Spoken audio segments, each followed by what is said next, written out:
ang mga kwento ng pag-ibig, kwento ng buhay at kwento ng pag-asa dito sa Barangay Love Stories. Love Stories.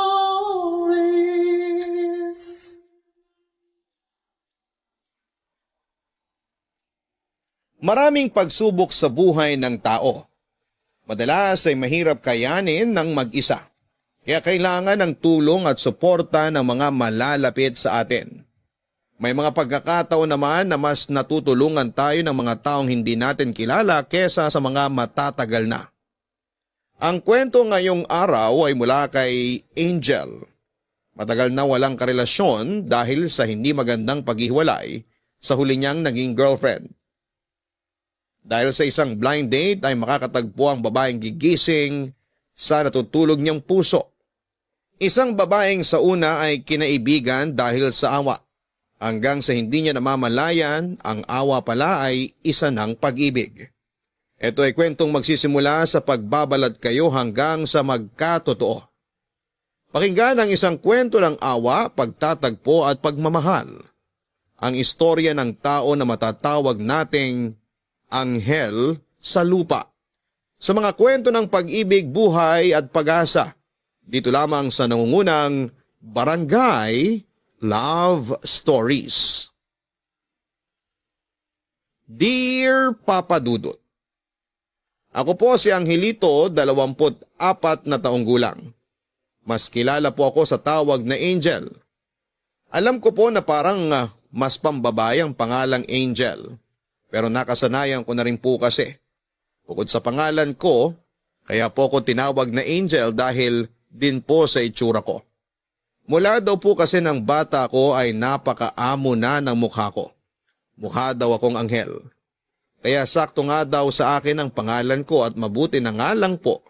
Hindi ako tinawag na kerubin. Isipin nyo sa edad ko ngayon ang tawag sa akin ay kerubin. Ang feature daw kasi ng mukha ko noon ay masyadong soft. Mukha daw akong babae. Ngayong nasa edad na nga ako ay mukha pa din naman daw akong anghel. Medyo nagmasculine na ng konti ang features ng mukha ko dahil sa mga balbas at bigote na kapag inaahit ko ng electric shaver ay nagtitira ko. Para may stubbles at hindi naman ako mukhang masyadong babae. Hindi nga daw ako gwapo kundi maganda. Papadudot, hindi po ako nagyayabang ha, kinagkwento ko lamang po ang totoo. Nangyari po ang kwento noong 1 taon lamang, edad 23 ako. Papadudot, may kaibigan po akong bading, siya po ay si Varla. Pero hindi po ako bading at wala din naman po akong pakialam kung bading o hindi ang kaibigan ko. Ang importante ay kaibigan ko siya. Wala din akong girlfriend noon at ilang taon na rin akong parang hindi pa nakaka-move on sa huling breakup ko. Kaya hindi pa siguro handa ang puso ko para sa bagong pag-ibig. Hayaan niyong simulan ko ang kwento noong 1 taon na magpasya akong makipag-date. Hindi po basta-basta date kundi blind date at napagkasunduan namin na magkita sa isang parke. Dahil may trabaho daw po siya hanggang alas 10 ng gabi ay magkita na lamang daw po kami ng alas 11. Wala naman pong problema kasi alas 2 pa naman magsasara yung parke. Kaya maliwanag pa sa paligid maliban sa ilang pwesto na walang ilaw. Kabado po ako. Kasi nga po ay blind date kaya hindi namin alam ang itsura ng isa't isa. Ang mangyayari daw po ay magte-text siya sa akin. Opo, text po at hindi sa social media. Kaya wala po talaga kaming picture para sa mga ideya namin sa itsura ng katatagpuin. Maaga po akong dumating, alas 10 pa lamang po ay andun ako. Ayoko kasing malate at mahirap na kasing magtiwala sa traffic. Maayos naman ang pakiramdam ko nang umalis ako ng bahay. Ewan ba kung bakit nung nasa parke na ako ay sumakit ang tiyan ko. Nung una ay pinakiramdaman ko at baka sandali lang. Pero pasakit ng pasakit at parang kumukulo na. Agad ako naghanap ng banyo kaso dahil nga gabi na ay karamihan sa banyo ay sarado na. May nakita ko. Malapit sa isang walang ilaw na poste kaya agad akong tumakbo. Hindi ko po alam kung bakit sinarado ang banyo na panlalaki at ang pambabae lang ang bukas. Hindi ko alam ang gagawin, yun ang huling naiisip ko. ang pasukin ng banyo ng babae. Kahit pasakit na ng pasakit ng tiyan ko ay nakiramdam muna ako kung may tao sa loob. May naramdaman ako na wala at pinasok ko ito. May 3 cubicle, ang instinct ko po ang nagsabi na sa dulong cubicle ako pumunta, kaya doon ako tumakbo. Sa makatuwid Papa Dudut ay nakaraos ako. Nang matapos ako ay parang malaking problema ang nalusutan ko. Kaya masaya ako at nawala sa isipan ko na nasa loob pa pala ako ng banyong pambabae. Habang masaya akong palabas at nang madaanan ng unang cubicle, ay bigla itong bumukas at saktong nagsasara ako ng sinturon ko. Papa Dudut, may pumasok pala sa unang cubicle na hindi ko naramdaman. Siyempre ang taong yon ay isang babae. Maski ako'y nagulat nang bigla siyang humiyaw.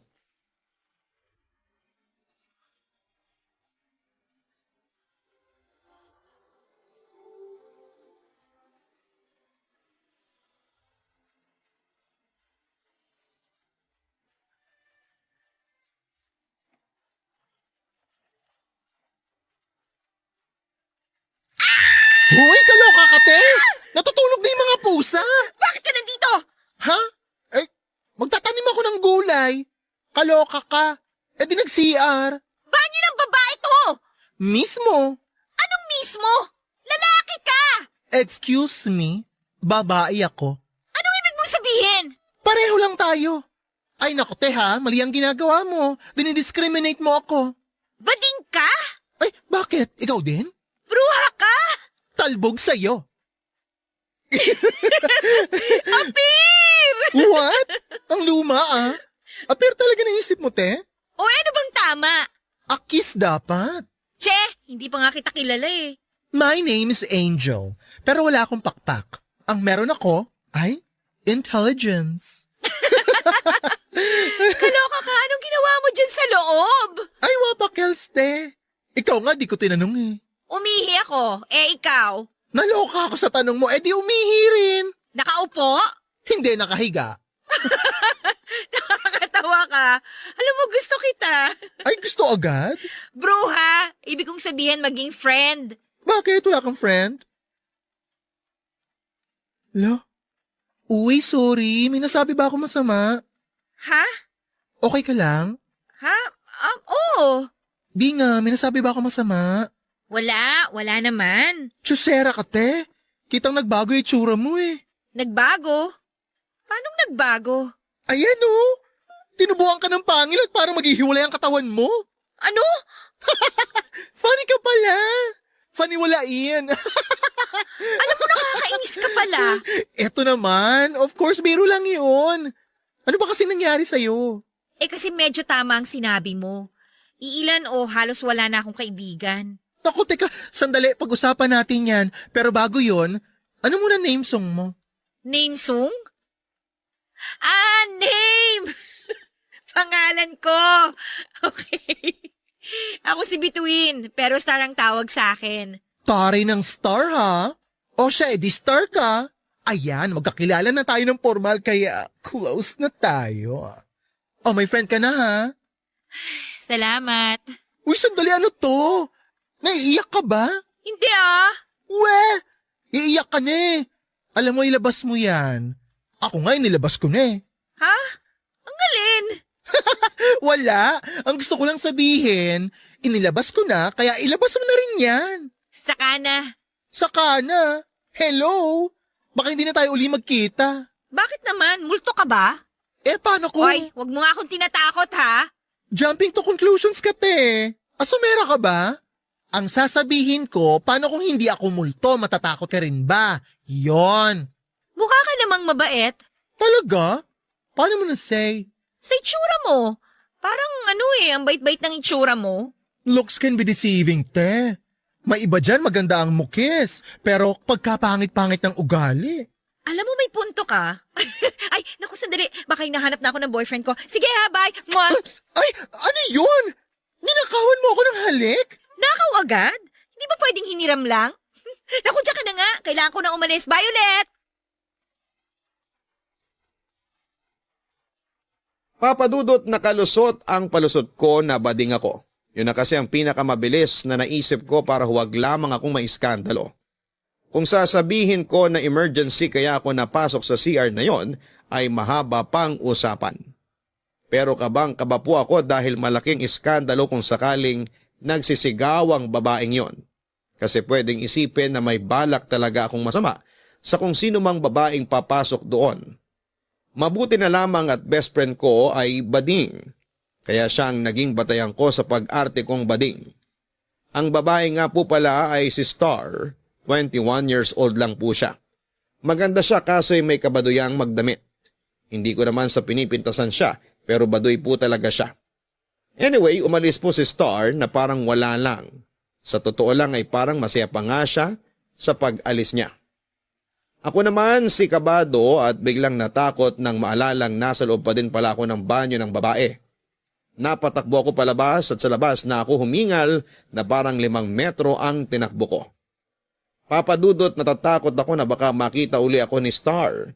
Pero hindi naman po ako pwedeng umalis kasi nga po ay may kausap ako na kailangan kong i-meet. Pero alas 11 na ay wala pa din siyang mensahe sa akin kung nasaan na ba siya. Kung nandun na ba siya sa parke. Kaya sabi ko ay magpapalipas na muna ako at mag-iikot. Pero hindi ko alam kung saang direksyon pumunta si Star para maiwasan ko. Nagbaka sakali na lamang ako sa papuntang kanan. Napakaswerte ko po ata ng gabing yon kasi kung saan ako napunta ay makakasalubong ko pa si Star. May kasama po siyang lalaki kaya mas kinabahan ako. Baka kasi pinasakay niya lamang pala ako na kunwari ay naniniwala siya sa akin. Pero ang totoo pala ay tinawag niya lamang yung boyfriend niya para ipagulpi ako. Kaya dali-dali po akong nagtago sa isang puno. Kaya pilit ko na lamang pinagkasyang sarili ko para makapagtago kila Star. Kung hindi ba naman talaga mamalasin kung saan ako nagtago ay doon pa sila naupo sa bench na katabi lang ng puno. Kaya kahit na hindi nila ako kita ay dinig na dinig ko naman ang usapan nila. Upo muna tayo. Upo, ang tagal mo sa banyo, hindi pa ba sapat yung tagal ng pag-upo mo doon? Mahal naman. Siya, maupo na para makauwi na tayo maya-maya. Salamat, mahal ha. Saan naman? Sa pagpasyal sa akin dito. Oo naman. Dito lang naman kita pwedeng ipasyal at dapat ganito na kagabi. Hindi kita maintindihan. Hindi kita pwedeng ipasyal ng umaga at maraming tao. Bakit naman?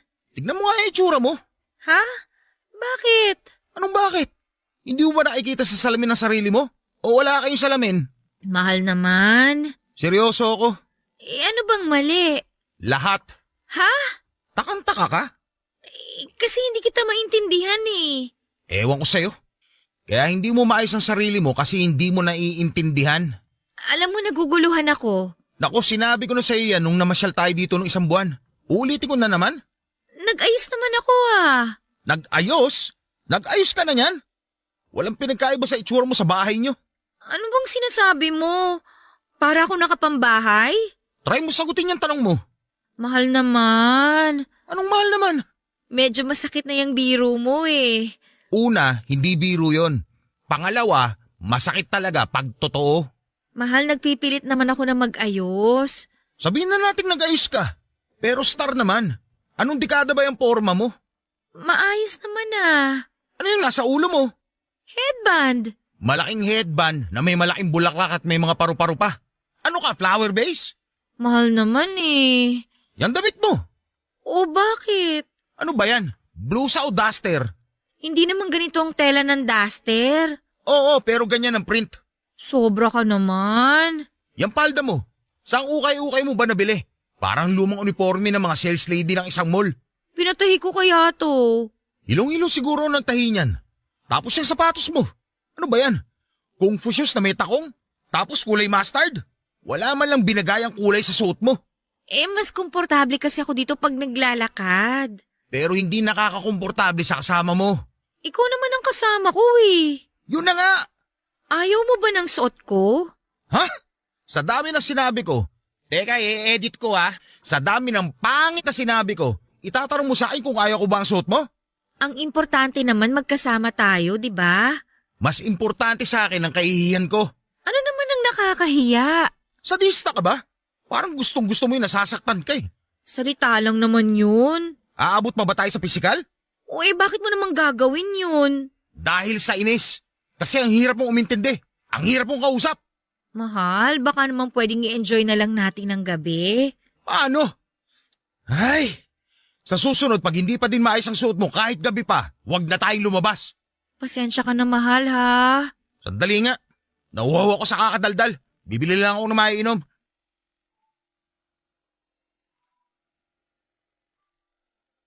Papa Dudut, sobra ang mga narinig ko. Masyadong dinikdik si Star ng panlalait. Ang nakakabahala ay boyfriend niya ang lalaking yon. Awang-awa ko kay Star. At hindi ko din alam kung bibilib ba ako sa kanya dahil sa haba ng pasensya niya. Kasi hindi man lang siya naggalit kahit katiting. Parang nag-ibang tao si Star kasi nung makita niya ako sa loob ng banyo ay nagalit siya na parang isang tigre.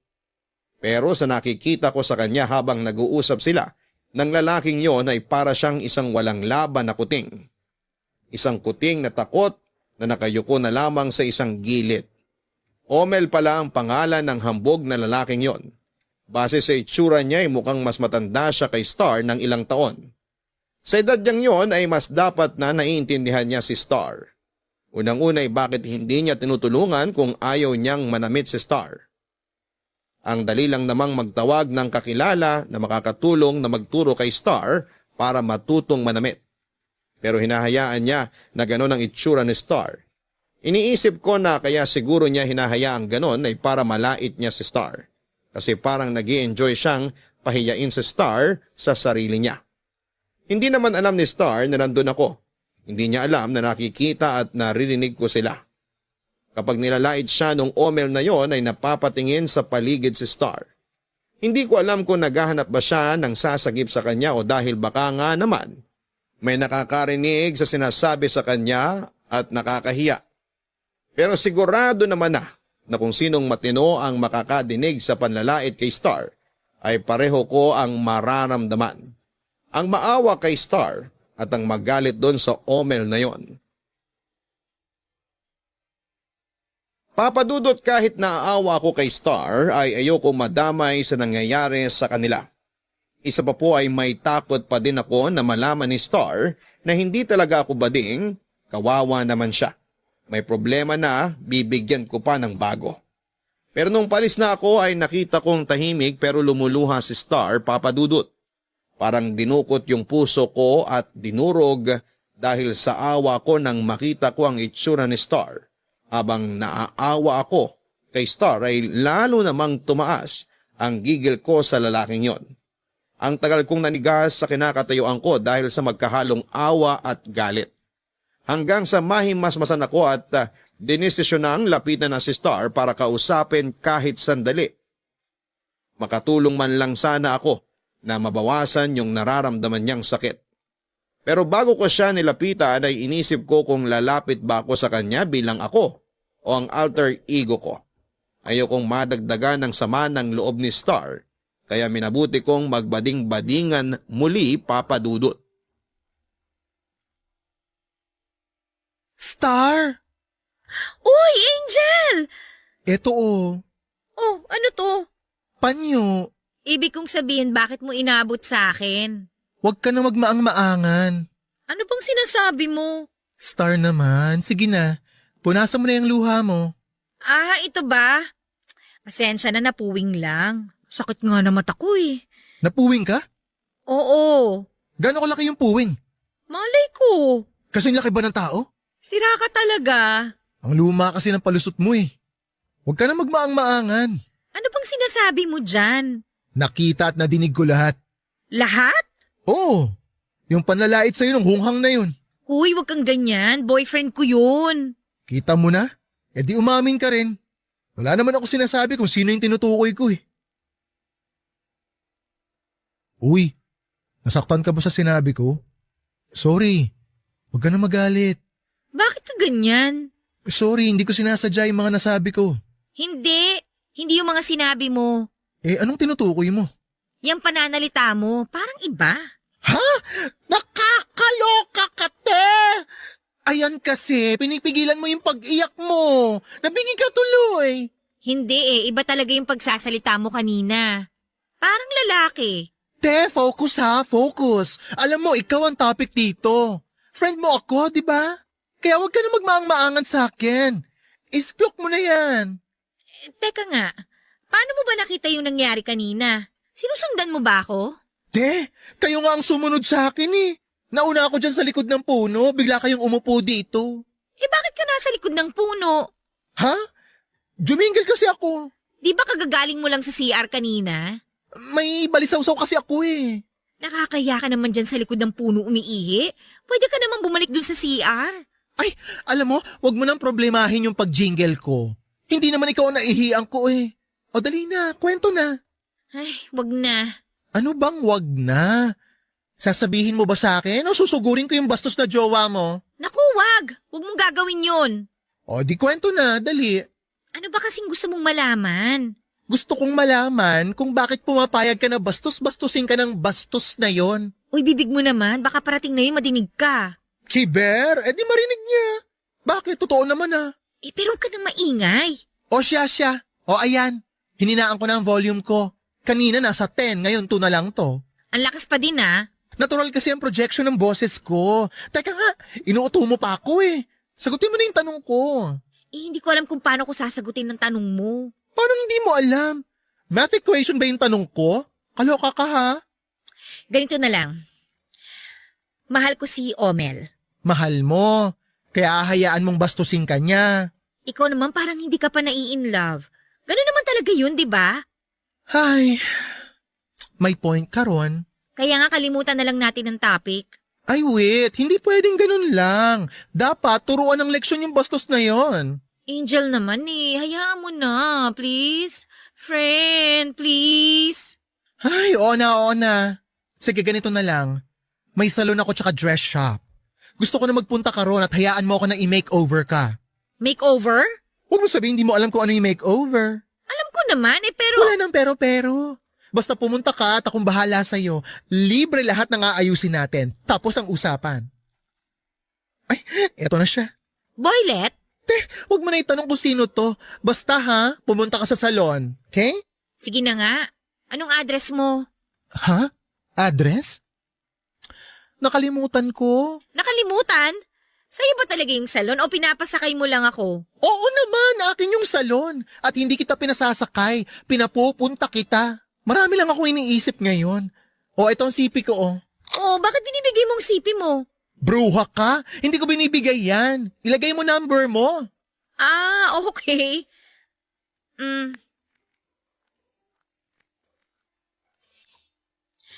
Oh, ayan. Sige, text ko sa'yo yung address, ha? O paano? Alis na ako. Babush! Sige, ingat ka Papa Dudut, ewan kung anong pumasok sa isipan ko at sinabi kong imi-makeover ko si Star. Isa pa'y wala naman talaga akong salon at dress shop. Pero ang best friend kong si Varla ay meron. Kaya kakailanganin ko ang tulong niya. Unang-una ay ang malaman sa kanyang eksaktong address ng salon para ma-text ko kay Star. Pero bago ko pa ituloy ang kwento ay sasabihin ko din po na niloko lang po pala ako ng ka-blind date ko. Parang pinaglaruan lamang ako. Nung sinabi niyang nandun na siya sa park ay hinanap ko siya doon sa lugar na sinasabi niya. Nung nandun na ako ay wala naman siya kaya nag-message uli ako kung nasaan na siya. Bigla ba namang sinabing umalis siya dahil may emergency. Kahit nakakabwisit ay hindi na lamang ako nagalit. Mas namamayani kasi yung stress ko kung paano ang gagawin ko sa pangako ko kay Star. Agad kong kinausap si Varla at sinabi ang problema ko. Dahil mahal ako ng kaibigan ko ay hindi ito nagdamot at ipahiram sa akin ang salon niya. Sabi ko kung pwedeng walang ibang tao para hindi ako mahirapan na baka mahuli ni Star na hindi pala ako bading. Miyerkules ang day off ng lahat. Sarado ang salon sa araw na yon. Kaya araw ng Miyerkules ko pinapunta si Star.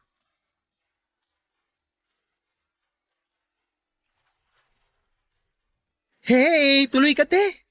Wow! Ang ganda naman itong salon mo. Well, Iba ka. Well, well. Ikaw na! Well, well, well. Teka, bakit parang walang tao? Ha? Oo nga, no? Anong oo nga, no? Wala ngang tao. Kaya nga. Oo. Alam mo ang gulo mo. Sinasabi mo lang naman na walang tao, di ba? Kaya kino-confirm ko. So, ikaw mag-aayos sa akin? Ay, wait. Eh, sino? Wala sila eh. O paano ko aayusan? Ang gagawin natin today, i-assess muna kita. Tapos, pipicturan. Tsaka ka namin pag-aaralan. Ano ba yun? Pag-aaralan talaga? Para naman akong science project? Hindi. Ganun talaga yung Day. Basta sabi ko naman sa'yo akong bahala, di ba? Okay, sige. You trust me naman, di ba? Oo. So kung ganon, quiet ka na lang dyan and let me do the thinking. Sige na nga. Actually, may mga katalog dito. Pwede na tayong mamili ng mga bagay na buhok sa'yo. Sige, pili tayo. Ay, on second thought, ako na lang pala ang pipili. Bakit? Wala akong tiwala sa taste mo eh. Ayan, nilalait mo na ako, ha? Heto naman, hindi kita nilalait eh. Okay, sige. Nagtitiwala na ako sa'yo. Ganyan, pak! Trust the process. Angel, Oh, salamat, ha? wala pang nangyayaring pagbabago. Huwag ka muna magpasalamat. Ito palang effort mo, dapat ko na pasalamatan, eh. Teka, wala ka talagang friend, no? Yung mga kaibigan ko talaga nasa ibang bansa. Yung iba naman nasa probinsya. May kanya-kanya na ding buhay. Kaya sa ngayon wala talaga akong kaibigan. Yung mga nakikilala ko, mga judgmental. Di ko tuloy nakaka-close. Kaya nga hindi ko sila matatawag na friends. Pero ngayon, meron na. Sino? Ano ka ba? Eh di ikaw. Etos lang, alam ko naman. Salamat ulit, ha? Paulit-ulit? Grateful lang ako. Hindi ba pwede? Kung grateful ka, libre mo ako ng merienda. Ay, sure. Sige. Charot lang, naka-order na ako. Ay, sige ako na magbabayad. Bayad na. Eto naman, joke lang yun. Hindi talaga ako nagpapalibre. Uy, nakakahiya naman. Ako na ngayon ang aabala. Ikaw pa din magpapamerienda? Ganun naman ang friend, di ba? Ha? Di ba? Oo. Good. Ngayon, punta tayo sa topic ng mabait mong jowa. Si Omel. Bakit? Maganda ka naman. Marami pang iba dyan yung mamahalin ka. Mahal naman ako ni Omel. Hindi ka niya mahal. Para ka lang niyang punching bag. Hindi naman niya ako sinasaktan. Ano ka ba? Pareho lang yun. Mas masakit pa nga ang mga salita eh. Tsaka paano ka nakakasiguro na hindi siya nananakit ng pisikal? Basta alam ko. Mag-isip-isip ka.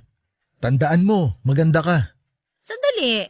Bakit pag ganitong usapan parang nagiging straight guy ka? Bongga! Anong bongga? Ang magiging buhok mo, bongga. Ito napili ko, tinan mo. Bongga, diba? Bagay ba sa akin yan? Wala ka ba tiwala sa akin? Syempre meron. Sorry na. O sige, ikaw nang bahala. Papadudot kung ano-ano na ang naiisip ko para lamang gisingin sa katotohanan si Star na hindi siya mahal ni Omel. Hindi gagawin ng isang lalaki sa karelasyon niya ang laitin ito. Maaari namang magbigay ng komento pero yung halos ibao na siya sa lupa dahil sa panlalait ng lalaking yon ay napakamali na.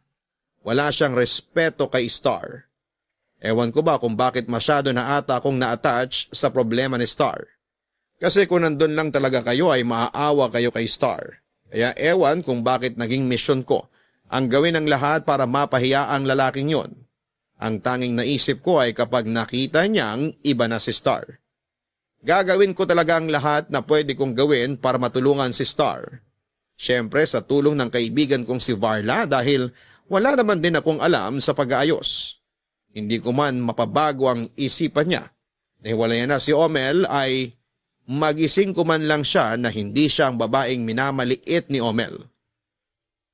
Ang magising siya na importante siya. May halaga, mahirap talagang kumbinsin si Star kasi ang rason niya kung bakit hindi niya kayang iwan basta-basta si Omel ay eto daw ang sumalo sa kanya ng mga panahon na mag-isa lamang siya. Wala na siyang matakbuhan at sobrang lungkot na niya. Kaya nang dumating si Omel ay buong-buo niyang ibinigay ang tiwala dito at pagmamahal niya. Papadudot malakas ang loob ko na maging diretso kay Star sa lahat ng gusto kong sabihin. Malakas ang loob ko kasi nga po ay may mas matapang akong katauhan na ginagamit at yon ay ang pagpapanggap ko na bading. Tanggap naman ni Star ang pagkaprangka ko pero sa totoong buhay ay hindi ko po kayang maging diretsyo sa kahit na sino. Kasi natatakot ako na may masaktan ako. Kaya nga ingat na ingat ako kapag may sinasabi. Si Star naman po ay mabilis kong nakuha ang loob. Siguro nga ay sabik siya sa kaibigan, kaya kung sinong unang dumating sa kanya, ibinibigay niya kaagad ang buong tiwala niya na mali po. Kaya nga siya minamalit ni Omel dahil masyado niyang ibinigay na ang sarili sa lalaking yon. Hindi ko po gagawin yon kahit pa tiwalang-tiwala na si Star sa akin, hindi ko siya lolokohin. Naisip ko nga po na counted po ba ang pagpapanggap ko? Panloloko po ba ito? Kasi kaya ko lang naman po nagawa ito ay aksidente at natatakot ako na baka pag sinabi ko kaagad ng totoo ay masira ang plano kong pagliligtas sa kanya sa lalaking yon. Nakita ko na namang malungkot si Star. Hindi ako nagpahalata. Kunwari hindi ko napansin kasi gusto kong makaharap si Omel. Baka po kasi kapag nalaman niyang alam ko na pinaiyak na naman siya, ay hindi niya ako pasamahin pag nagkita sila. Ayun nga po, napapayag ko si Star na sumama ako sa susunod na pagkikita nila ni Omel para din daw maipakilala niya ako, ang bago niyang kaibigan. Binigay niya sa akin ang lokasyon kung saan sila magkikita at doon na ako diretso. Salamat, mahal. Saan naman? Sa ngayon? Ang arte mo naman. Mahal naman eh. Totoo. Hindi ako nagbibiro. Ang arte mo. Kumusta pala ang trabaho mo? Oh, kailan ka pa nag-iinteresado sa trabaho ko? Lagi ko namang kinukumusta ang trabaho mo ah. Oh, pues ang sagot ko, gaya pa din ng dati. Mahal, may papakilala pala ako sa'yo. Hindi ako interesado. Uy, mabait siya. Wala naman akong pakialam kahit masamang tao pa siya. Masaya siya kasama. Tingnan mo mamaya mapapatawa ka niya. Teka nga, anong ibig mo sabihin? Pupunta siya dito? Dadaan lang siya. Bakit kailangan pumunta pa siya dito? Wala naman, gusto ka lang niyang makilala. Hindi nga ako interesado. Okay naman si Angel. Angel? Oo, kaibigan ko. May kaibigan ka? Himala. Star! Ay, ayun na siya. Teka, sinong siya? Si Angel. Yan si Angel? Lalaki? Hindi. Huwag mo akong niloloko ha, baka... Hello, te. Hello, ya. Siya si Angel. Sabi ko sa'yo eh, hindi siya lalaki. Huwag mo akong ginagago ha! Star, alam mo ba, nagpahula ako. Papunta daw dito, may makikita akong Chonggo. Natawa nga ako eh. Pero habang papunta dito, wala naman ako nakitang Chonggo. Kaya pala, wala pala sa dinaanan ko. Anong ibig mo sabihin?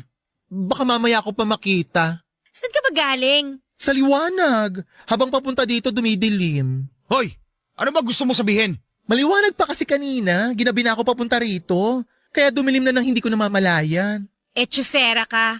Usapan naman natin talaga ganitong oras. Bakit nga ba gabi kayo nandito?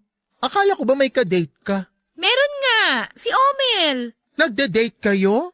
Bakit dito sa park ng ganitong oras? Wala, nakasanayan lang namin. Ano bang pakialam mo kung anong oras at kung saan namin gusto mag-date? Init ulo ya? May pinagdadaanan? Ikaw! Kumusta ang biyahe, Angel? Sandali! Mahal. Anong mahal? Pwede ba isara mo yung bunganga mo? Yan, taas ng boses. Baka palabasin tayo dito sa park. Wala akong pakialam at wala kang pakialam sa akin. Okay. High blood? Angel, bili ka ng maiinom. Huwag ka nga sumabat. Kinakausap ko yung baklang yan. Makabakla ka naman. Ikaw ba sinabihan kita ng... Nang ano? ng macho? Ilayo mo sa akin yung baklang yan ha? Angel, halika muna doon. Papadudot parang bulkan na sasabog si Omel dahil sa galit sa akin. Sa loob ko naman ay tawa ako ng tawa kasi nabwisit ko siya. Tagumpay ako sa part na yon, nilayo ako ni Star kay Omel at pinakiusapan na umalis na lamang. Hindi naman galit sa akin si Star kasi tinanong pa niya ako kung kailan kami magkikita para sa makeover niya. Dahil doon ay lalo ako nagmadali na gawin na sa lalong madaling panahon ang pag-aayos kay Star. Masaya ako dahil sa nabwisit ko si Omel pero bigla akong nag-alala na baka si Star naman ang pag-initan niya. Ramdam siguro ni Star ang iniisip ko kaya siya na ang nagsabi na huwag mag-alala sa kanya. Sanay na raw siya at kaya niyang pakalmahin si Omel. Napamadali akong paalisin ni Star nang sumigaw si Omel. Tinatawag si Star dahil doon ay nagkunwari akong aalis na. Pero lihim akong bumalik at gaya ng dati ay nagtago ako para bantayan si Star at baka kung ano ang gawin sa kanya ni Omel. Wala talaga akong tiwala doon. Parang kulang na lamang kasi sa kanya ay sungay. Mula sa kinakalagyan ko bagamat medyo malayo sa kanila ay dinig ko pa rin ang usapan nila. Dahil medyo malakas din naman ang boses ni Omel.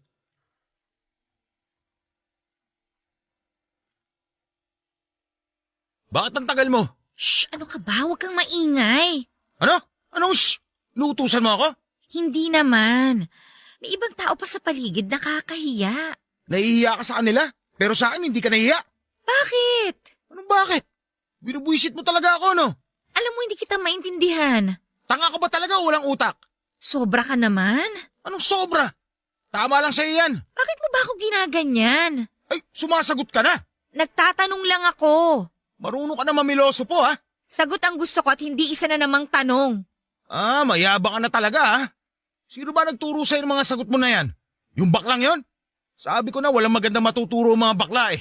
Hindi ako nagsasalita kapag ako ang minamaliit mo. Pero wag ka namang ganyan sa kaibigan ko. Hindi ka ganyan dati. Pero mula na makilala mo yung baklang yun, ganyan ka na. Ganun naman kasi ang mga bakla. Mahilig makipag-away, mahilig gumawa ng gulo. Saan ba nang galing yan? Walang ginagawa sa'yo yung tao. At saka porke bading palaaway na. Mali naman yata yung ganyang pag-iisip.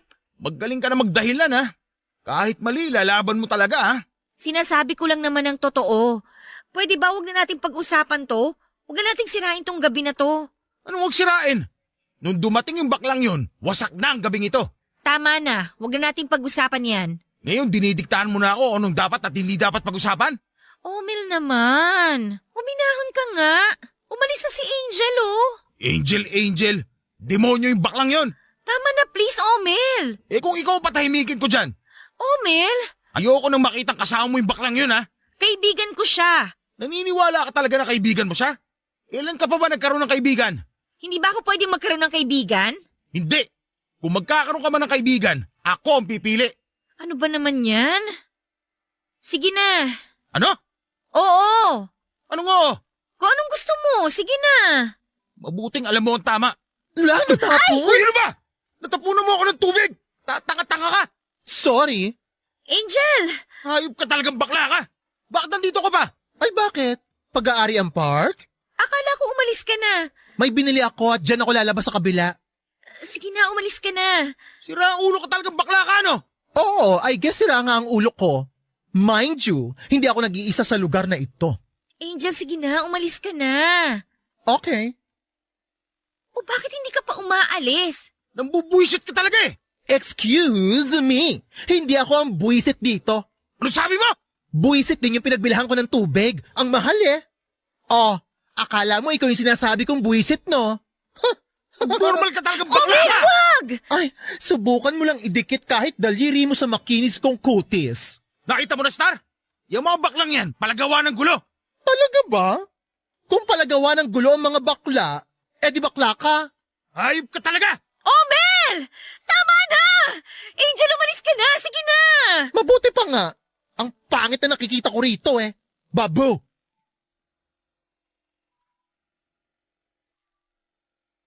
Papadudot kahit na nang-aasar ako ay kimkim na kimkim ko ang gigil sa Omel na yon. Alagad ata siya ng dyablo. Napakasama talaga ng ugali. Minamalit niya ang babae at pati na ang mga bading. Naku, kung si Varla ang inaway niya, kuyog na yon sa mga bekelets ni Varla. Bekelets ang tawag ni Varla sa mga anak-anakan niyang bading. Mabait si Varla at maraming tinutulungan kasama na doon ang mga bekelets niya. Kaya handa siyang ipagtanggol ng mga yon. Kaya kung nakita ni Varla na inaapi ako noong Omel na yon ay sigurado na ipagtatanggol niya ako at mas sigurado na nasa likod niya lahat ng bekelets niya. Kung galit na galit ako kay Omel, ay mas galit na galit siya sa akin. Madalas talaga, mas nakakahiwa ang salita kesa sa kutsilyo. Pinilit ako na umalis ni Star para mailigtas niya ako sa muntik ng pananakit ni Omel. Nakita ko din na hinila na ni Star si Omel palayo.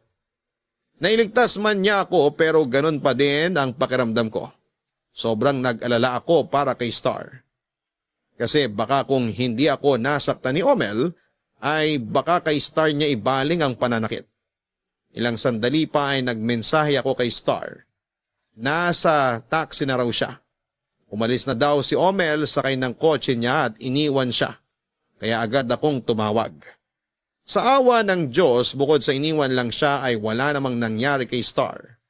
Hindi naman po siya sinaktan at malapit na din siya sa bahay niya. Pero ganun pa man ay hindi pa din talaga nagalit si Star sa akin. Desidido pa din siya sa pangako kong makeover. Sinisiguro ko naman po sa kanya na mangyayari yon. Masaya ako na porsigido sa magiging bagong ayos niya si Star. Pero ang nakakalungkot ay gagawin niya yon, hindi para sa sarili niya, kundi para kay Omel. Papa Dudut, hindi ko ata mababago ang isip ni Star tungkol kay Omel kasi parang binigay niya ang buong puso at buhay niya kay Omel. Pero hindi po ako nawawala ng pag-asa, may paraan pa para mabago ang isip ni Star. Gusto kong pag lumabas na ang tunay na ganda niya ay magbalik siya sa sarili niya at ibalik niya ang self-worth niya. Gusto kong pahalagahan niya uli ang sarili niya at hindi siya nagpapamaliit kay Omel o kung kahit na sino pa man. Kaya kinausap ko si Varla na isang Miyerkules ay papasukin niya ang pinakamagaling na hairdresser niya, makeup artist at manikurista. Sinabi ko na babayaran ko ang pagpasok nila bilang double pay. Sa pananamit naman ay kay Varla ko inassign yon. Pero libre na siya, wala nang bayad kasi magkaibigan naman kami. Sinabi niya na hindi siya makakapunta ng Miyerkules, iningi niya na lamang ang litrato ni Star at pag-aaralan niya daw kung anong bagay na damit dito. Dumating ang araw ng Miyerkules, kompleto ang tao ni Varla, may briefing pa na nangyari kasi dapat ang acting nila ay ako ang boss nila at isa akong Becky. Mga frustrated artista ang mga bading. Kaya ayon, ang gagaling umarte nung dumating si Star ay ibinili na ni Varla ang damit. At sinimula na ng mga Beckelets ang full makeover kay Star. Kung excited si Star ay mas excited ako kesa sa kanya. Paminsan-minsan ay sumasabit ako at nawawala sa isipan ko yung bading acting ko. Ang mga Beckelets ay magagaling talaga. Uma-acting para mahimasmasan ako at maalalang Becky din ako. Hanggang sa natapos ang pag-aayos. Noong makita kong okay ay nagpaalam na ang tatlo at may rampa pa daw sila. Tuwang-tuwa sa kaliwaang TF na ibinigay ko. Habang nagpapasweldo ako ay nagbihis na rin si Star. Ilang beses pa ay lumabas si Star sa kwarto at gulat na gulat ako dahil sobrang hindi lang nagibang itsura niya. Ay lumabas pa talaga ang totoo niyang ganda. Lalo pa siyang gumanda dahil kitang-kita sa mukha niya ang saya. Ang tagal bago kami nakapagsalitang pareho. Kaya sabi ko ay mag-celebrate kami kaya niyaya ko siyang kumain sa isang restaurant.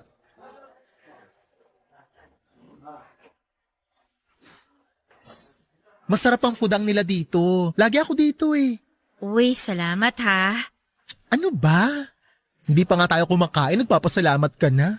Hindi doon. Eh saan? Ikaw naman nagmamaang-maangan pa. Alam mo naman ang sinasabi ko. Deserve mo yan. Salamat. Magaganda yung mga suggestion na damit ni Varla, no? Sino si Varla? Ha? Siya yung stylist ko sa dress shop. Wala siya kanina. Oo, wala. May lakad kasi siya eh. Ay, teka.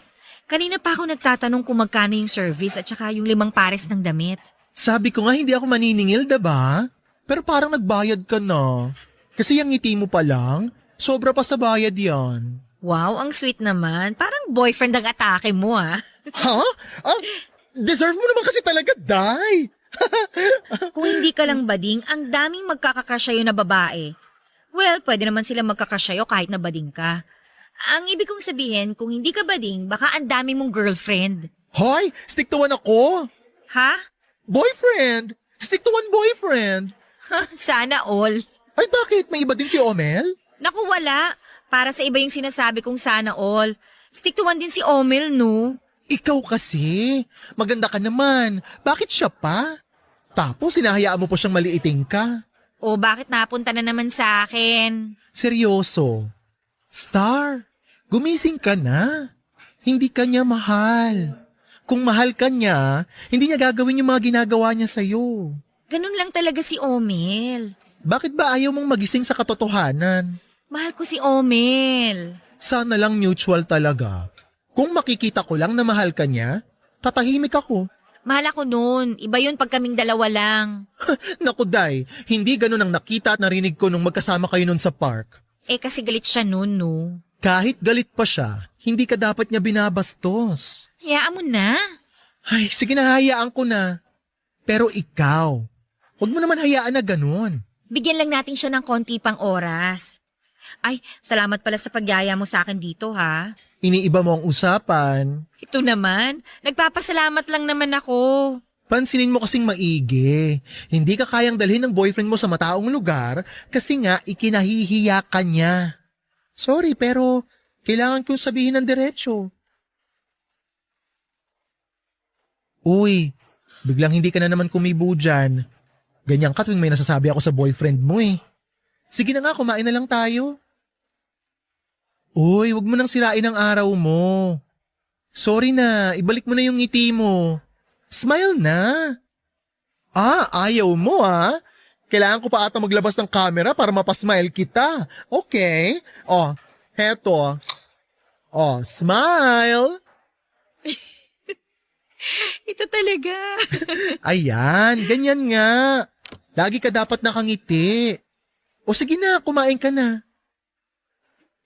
Tikman mo yung beef salpikaw nila. Masarap yan. Best sell. Hoy, anong best sell? Ano ba nangyari sa'yo? Relax ka lang, Star, ha?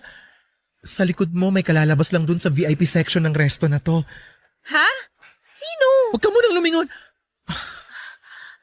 Bakit nandito si Omel? Tsaka, sino yung kayakap niya? Teka lang, Star, huminahon ka. Hayaan mo na muna sila makalabas, ha? Ayan, nakalabas na sila. Kumusta? Okay ka lang? May kayakap na iba yung boyfriend ko. Paano ako magiging okay? Exactly! Sana naman ngayon magising ka na. Sandali, pabalik na si Omel. Pumasok ulit siya sa VIP section. Mabuti, pupuntahan ko siya. Naku, wag! Sandali lang, wag mo siya pupuntahan! Hindi, kailangan ko siya makausap ngayon. Star? Saan ka nagulat? Sa itsura ko o sa nakita kong may kasama ka? Yun ba? Wala yun, kaopisina ko lang yun. Okay. Maganda pala sa opisina nyo, no? Nagyaya ka pa na tagahali ka ng mga magkakatrabaho. Anong naghahalikan? Huli ka na, magsisinungaling ka pa? Kung ayaw mong maniwala na nakita ka namin, baka gusto mo panoorin pa natin sa mga CCTV dito. Huwag kang sumabat dyan, bakla ka. Ikaw ang wag sumabat! Halika na nga, Angel. Sandali! Star! Papadudot, umaayon ata sa akin ang pagkakataon kasi napakaswerteng sa dinamit namin ng restaurant ay doon pa talaga namin nahuli si Omel sa paborito kong restaurant. Habang papalayo kami ni Star, ngiting victory ako. Sa wakas ay nagising na sa katotohanan si Star. Sa wakas ay nakita na niya ang tunay na kulay ni Omel at yon ay ang kulay itim. Alam kong lungkot at masama ang loob ni Star pero hindi ko mapigilang magsaya sa loob ko.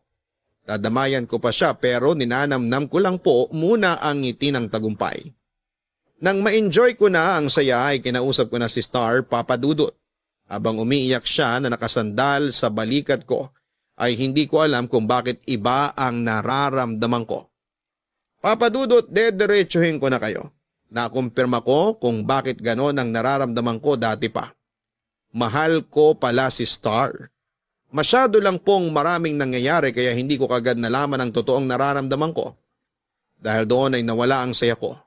Mas naramdaman ko ang sakit na dinadala niya. Lumipas ang ilang araw ay lalo ko siyang minamahal. Pero wala pa akong lakas ng loob. Kasi hindi ko din alam kung papaano sasabihin sa kanya na hindi ako isang bading. Mas mahirap yatang sabihin na biglang mahal ko na siya. Gulong-gulo na ako pero hindi ako nawawala ng pag-asa na masasabi ko ang lahat ng tunay ko na nararamdaman para sa kanya.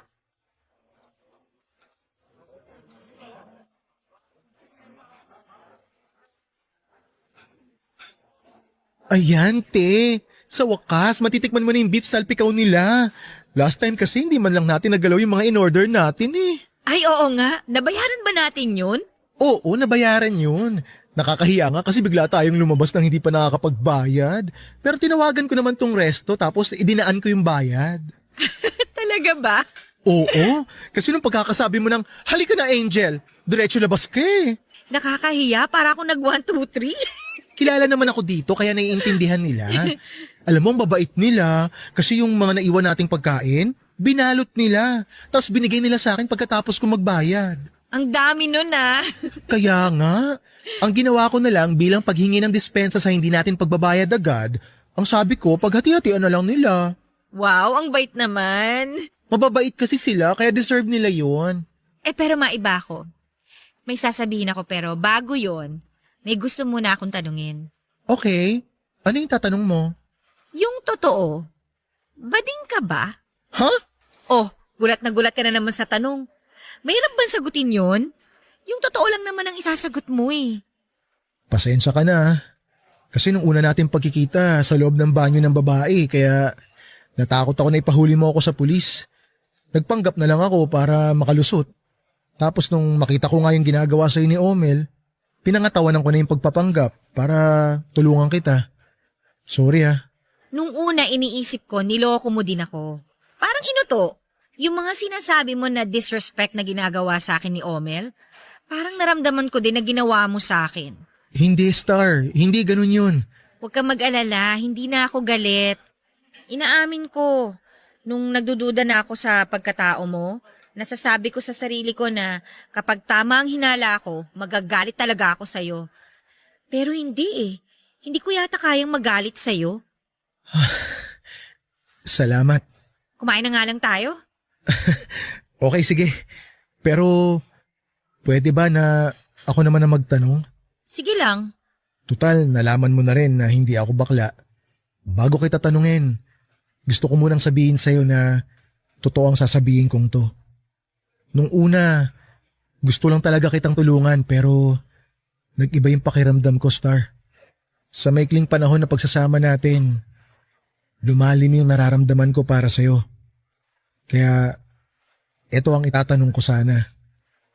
Star, pwede ba na maging tayo? Ha? Okay lang kung hindi ka pa handa. Sorry, hindi ko sinasadya na ilagay ka sa sitwasyon na to. Alam ko naman na kailangan mo pa mag-move on sa hiwalayan nyo kaya sorry. Angel, kasi... Kasi ano? Mahal! Bakit nandito kang siraulo ka? Tumahimik ka bakla! Wala kang pakialam sa amin! Pasalamat ka, hindi mainit ang ulo ko! Kung napadaan ka lang naman pala, makakaalis ka na. Sige na, umalis ka na. Bakit ako alis? May pupuntahan kami ng mahal ko! Star, bakit siya nandito? Pinapunta ko kasi siya. Bakit mo siya pinapunta? Bakit hindi? Pakialam mo ba? Sige na, nandito na ako. Iwan mo na kami. Omel, tumahimik ka muna. Epal kasi to eh. Mas epal ka. Pwede ba tumigil kayo? Huwag kayong mag-iskandalo dito, ha? Angel, yun sanang sasabihin ko kanina. Darating si Omel at may kailangan kaming puntahan. O ano ka ngayon? Pero Star, bakit? Anong bakit? Tumahimik ka nang gigigil na ako sa pagmumukha mo. Tapang ni bakla. Omel, tumahimik ka nga. Hindi siya bakla, okay? Ano? O ano? Natatakot ka na? Anong natatakot?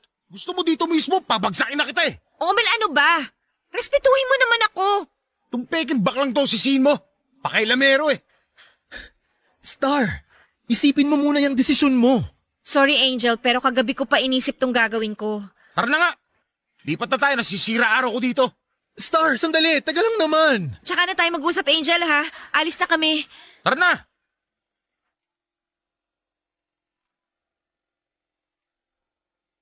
Papadudot para akong binuhusan ng malamig na tubig. Masyado kong natuwa at umasa pero mali pala. Ang sakit na nangyari bakit kailangang sumama ni Star sa akin para kumain kung papupuntahin pala niya doon si Omel para sunduin siya. Ayokong magalit o sumama ang loob kay Star kaya pinilit kong paglabanan ng sakit na nararamdaman ko ng mga araw na yon. Nang kinahapunan ay nagring ang cellphone ko at si Star. Ayoko sanang sagutin pero nakadalawang beses siyang kumontak. Nandun daw siya sa salon ni Varla at pumunta daw siya doon para makita ako. Aayaw na sana ako pero sumungkit ang kaibigan ko at sinabing huwag akong umarte at pumunta na doon sa salon. Pagdating ko doon ay alam kong masaya ang aabutan ko. Kasi laging ganon ang shop ni Varla, lahat ng tao ay masaya. Kaso nang makita ko si Star ay hindi ko alam kung paano akong ngingiti. Parang ang sariwa pa nung nangyari doon sa restaurant. Bago ako makapagsalita si Varla, inunahan ako. Sinabing wag muna akong magsalita at makinig muna. Saka nagsalita si Star at sinabi niya na okay na ang lahat. Tinapos na niya ang koneksyon niya kay Omel. Kaya pala pinapunta niya kasi gusto niya ng closure. Siya na ang nakipaghiwalay kay Omel, kaya daw siya nagpasundo ay para daw hindi makatunog si Omel sa plano niyang pakikipaghiwalay. Wrong timing nga lang daw na biglang dumating si Omel nang hindi pa niya nasasabi sa akin ang plano niyang pakikipagkita. Matapos ang paliwanag ay hindi pa din ako nakasingit dahil sinunod nang sabihin ni Star yung sagot niya sa tanong ko na kung pwede bang maging kami. Ang sinabi niya ay oo kami na. Ano pang sasabihin ko, umaapaw na ang kaligayahan ko kaya tinanggap ko na lamang ang lahat ng magandang nangyari noon. Gulat na gulat ako nang biglang magpalakpakan si Varla at ang mga Beckelets niya. Tapos ay biglang naghagis ng confetti, Papa Dudut. Pinaghandaan nila ang mangyayari. Speechless na lang ako sa sobrang saya. Kaya naman bilang talent fee ng mga Beckelets ay inabot ko na ang dala-dala ko. Yung mga hindi namin nakain ni Star sa restaurant. Ayon, lumapang ang mga Beckelets. Kaya gaya ko ay masaya din sila ng araw na yon. Pero gusto ko lang sabihin na sa dumaan na isang taon ay masayang-masaya kami ni Star. Magkasama na kami sa bahay at nung isang linggo lang ay nagpunta kami sa salon ni Varla para tingnan ang disenyo ng wedding gown na ginawa ni Varla para kay Star. Malapit na kasi ang kasal namin, Papa Dudut. At sobrang abala na kami ni Star sa paghahanda. Pero napakagaan ng trabaho namin dahil sa tulong ni Varla at ng mga Beckelets niya. Salamat po Papa Dudut sa pagbasa ng aking kwento. More power po sa number 1 na programang Barangay Love Stories at sa nangungunang FM station sa bansa, ang Barangay LS 97.1. Ang inyong forever kapuso at kabarangay, Angel. Maling-mali ang mangmaliit ng tao. Kakilala man natin ang tao o nakasalubong lang. Lagi nating ilagay ang sarili natin sa sitwasyon ng iba para lagi din nating malaman kung ano ang masakit sa hindi. Isa na nga sa mga bagay na nakakapanakit ng damdamin ay ang tapak-tapakan ng pagkatao mo. Sa kwento na napakinggan natin ang ginawang panlilipak ni Omel sa pagkatao ni Star. Dahil sa utang na loob ay tiniis na lang ni Star ang lahat para wag lang sumama ang loob ni Omel kahit ang damdamin niya naman ang natatapakan. Pero kailan ba masasabi na ang pagpapanggap ay hindi panloloko?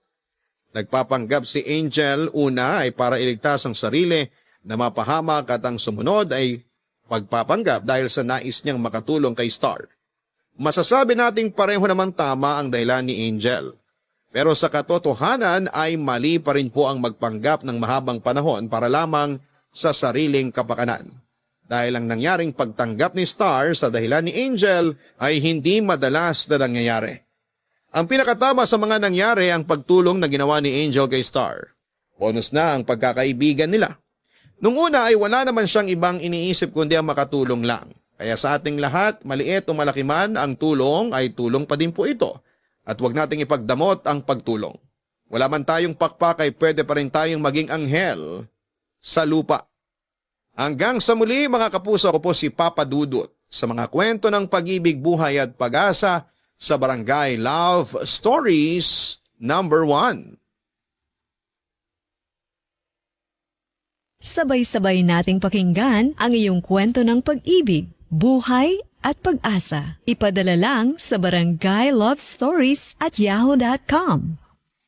Nagustuhan ang iyong napakinggan? Ituloy yan via live stream sa www.gmanetwork.com/radio.